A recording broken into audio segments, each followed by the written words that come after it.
Hey guys, so today we'll be seeing about meter bridge and potentiometer. So first let's look on meter bridge. It is exactly similar to Wheatstone Bridge. The only difference is that it is more of the Wheatstone Bridge is the theoretical study purpose and meter bridge is like the direct practical application of how to use a Wheatstone Bridge. So let's just look at the way the arrangement is made. So we are seeing meter bridge. Okay, so first I'll draw the diagram, the apparatus. Okay, so this is the diagram for the meter bridge. So if you see, these all are just wires connecting the circuit. The main important part is this region. So these are metal plates, metallic strips of plates which we do not consider, which we do not care about here. So here if you see this red color line which I have drawn separately is a resistance wire. That means the wire has some significant amount of resistance. So from the middle point of the top you see that there is another wire connected to a galvanometer which is allowed to freely, you can choose where you want to touch or connect this on the bottom wire. So again this is a connection. Now if you compare this with the diagram for a Wheatstone bridge, you would find this to be exactly similar. A Wheatstone bridge was in this format.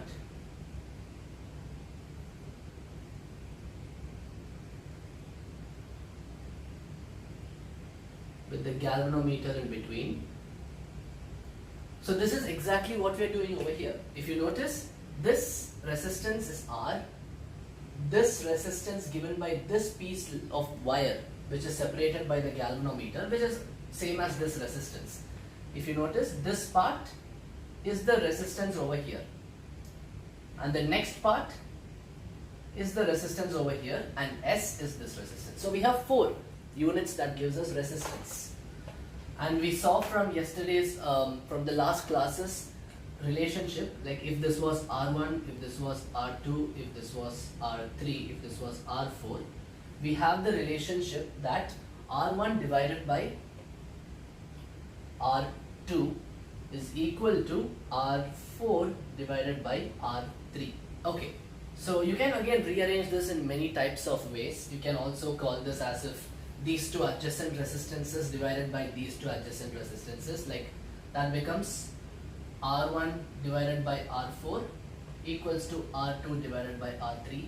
If this is more easier to remember, as in the top part remains at the top and the bottom resistances remain at the bottom, you can follow with this method. But it does not make a difference. Okay, let's go ahead with this one. That is, the resistances over here are at the tops. So here what are the resistances? R and S. So you get R divided by equal to S divided by. This resistance R4 is same as the resistance provided by this length of wire. So how much is the resistance given by a length of wire? We know that R is equal to, I'll erase this off. We know that resistance R is equal to rho L divided by A. You can take the, okay, first we'll write it with everything. Rho is the density of the wire, specific resistance of the wire. It's same for this portion and this portion. And the length is L1, we have taken it as L1, divided by the cross-sectional area of that wire. Now for the second part, the unit, again rho is same. Area, cross-sectional area is also same, but except now the length is 100 minus L1. It's 100 minus L1 because by default a meter bridge it has a scale of 1 meter length, that is 100 centimeters. That's why you can see from the name it's meter bridge. It's 1 meter in length. So it becomes 100 centimeter and rho A are constants. So now I'll erase this off. So finally, we can get a relationship from here, which is R, and cross multiplying S over here. R by S is equal to L1 divided by 100 minus L1. Now, it's very careful. We have to be very careful while doing this in the experiment, because all this condition can be taken only when one scenario is satisfied. That is, the galvanometer in that free jockey end which you are allowed to move should show 0 deflection at that specific point. For example, if you are stopping the galvanometer here, at this point there should be 0 deflection. Only then you can consider this to be L1 and this to be 100 minus L1. If you stop at a random place over here for say, and the galvanometer has some deflection, that means current is flowing, and that is against our assumption in the previous derivation video. That means that is not the point of L1. You have to always check if the galvanometer shows zero deflection. Now we have this formula. Let's say we don't know R. We need to find the resistance R, but we know S. So then we can find out using this formula that resistance is equal to S times L1 by 100 minus L1. So this is the application of Wheatstone Bridge known as meter bridge. And in usual experiment conditions, the S is a resistance box where you can keep on varying the resistance. For example, it's going to be in this way. It's a box. You can plug in different resistances and you can calculate. And this is because when you're doing an experiment, you need to take the average value of your readings. So you need to get different values of L1s so that you can make a table with serial number. You have the, let's say our final table is the resistance we need, and we need 3 different observations, and then we take the average of them. Each one of these will vary because L1 is going to vary, then 100 minus L1 is going to vary, all because you're changing the resistance from the resistance box, that is S is being changed. Then we can find out an effective value of R by taking the average of these 3. So next we will look on potentiometer.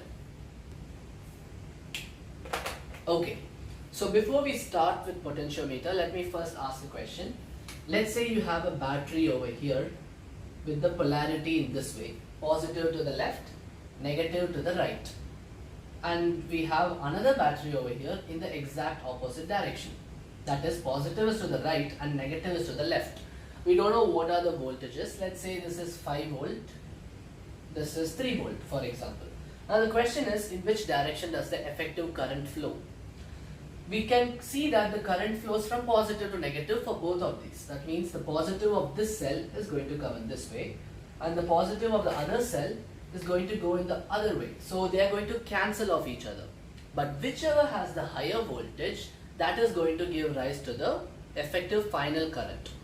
So that means the current is going to be decided by the net voltage and not the voltage of any one of the cells. So in a potentiometer, first of all, let's see why do we need a potentiometer, what does it measure?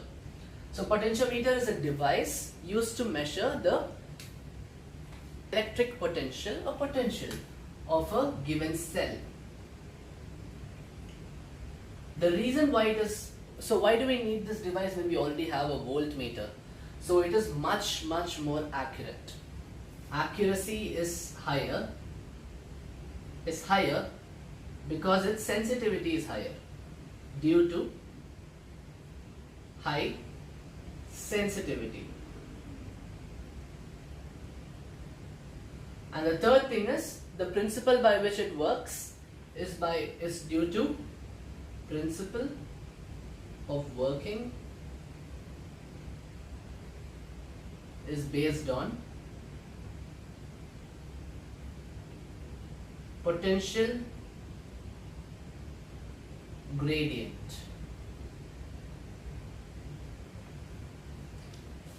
So this term is called potential gradient, represented by phi.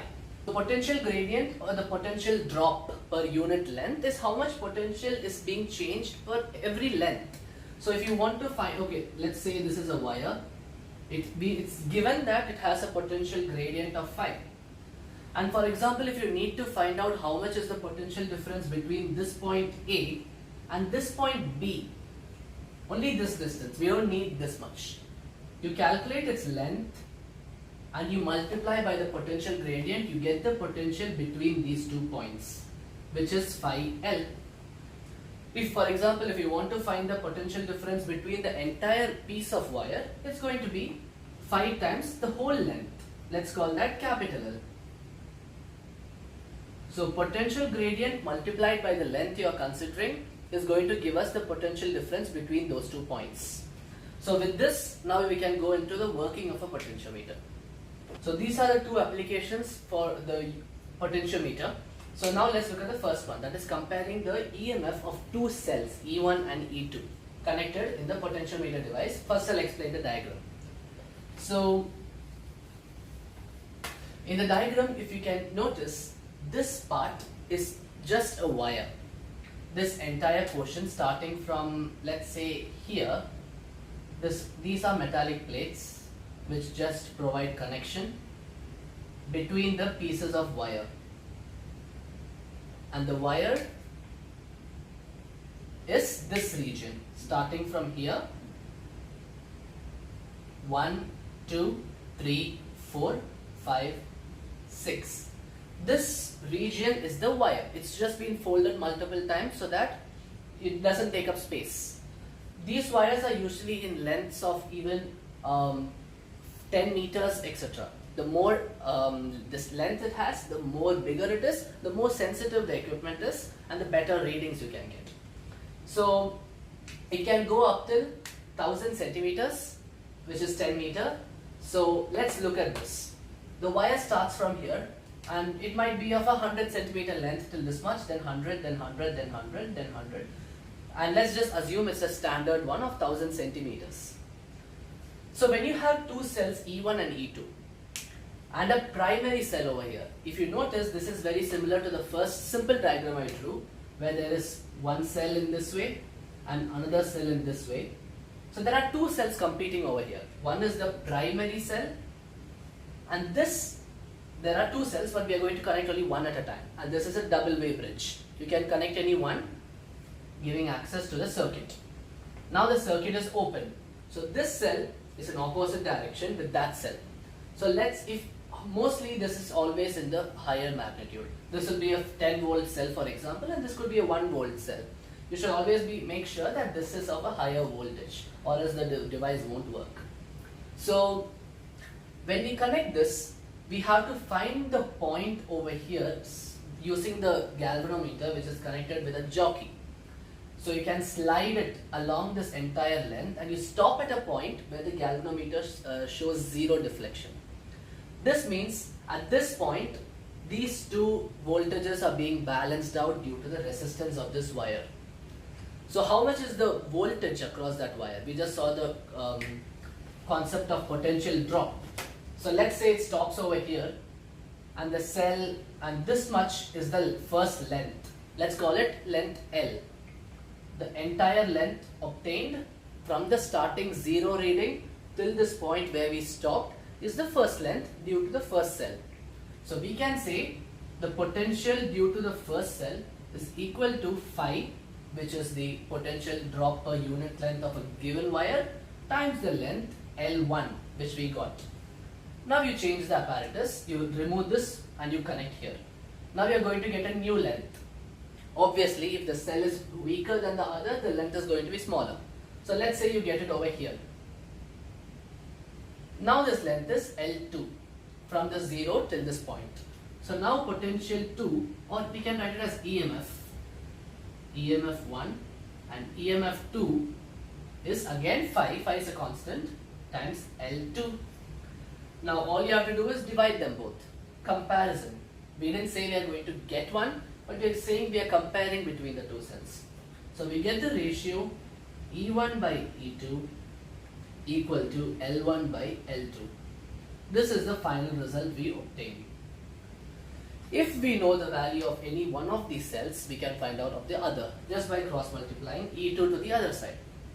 So L1 and L2 is the ratio of the two lengths obtained. So this is about comparison of two EMFs.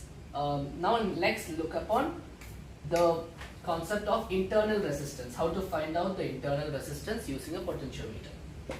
So now let's look at the next case, which is determining the internal resistance of this given EMF cell. So first of all, we are going to, here the crucial part, if you notice the change that has been made, last time there were two cells, one over here, one over here. Now it's just one cell. We just need to find the internal resistance. So we have a resistance box and a key. So again, the resistance box purpose is only for experimental values. Just like in the previous case of meter bridge, you will need to have to take different consecutive readings So for each reading, you'll have to change the resistance value so that you get a different point. Then you take the average and you get the final internal resistance. For this theory purpose, you don't need the resistance box, but you do need the key. So what's the point of this key? Why do we need this key? That is lying in this formula. When you keep the key open, that means this circuit is closed. This circuit does not have current in it because the circuit is open. So IR becomes 0. That means EMF is equal to the potential difference. In that case, we will get a point again.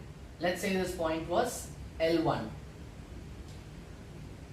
So when it is L1, now you have to realize that since this term is 0, we are now measuring the EMF and not the voltage. So EMF is equal to phi times L1. Now you have to plug in the key such that a current is flowing through it.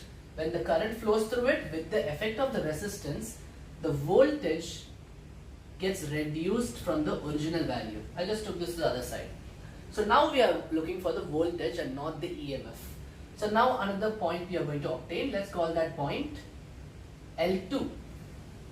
So now you have V is equal to phi times L2.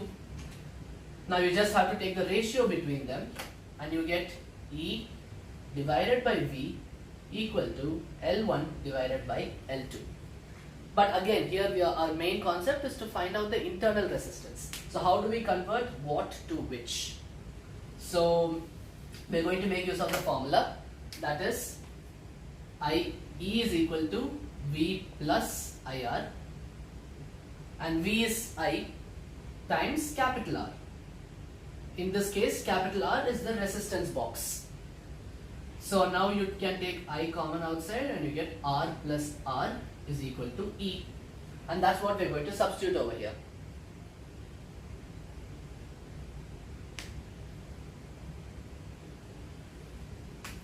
So first equation we are going to substitute this, and V is equal to IR we are going to substitute. So two substitutions and we are done with the answer. So E is equal to I times R plus R divided by I times R is equal to L1 by L2. Cancel I, and after cross multiplying we'll have to get internal resistance, this is L2, that is small r. So we'll get R is equal to capital R times L1 by L2 minus 1. Yes, this is our final answer. This is the internal resistance of any given cell. You just need two lengths.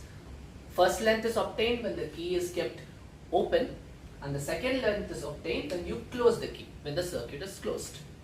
So this is all about potentiometer.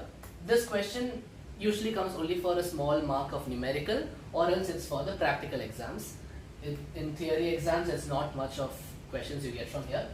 So in the next video, we'll look on some questions and then we'll continue on with the important chapters, especially that is magnetic effects, etc. So see you all in the next video. Thank you for watching.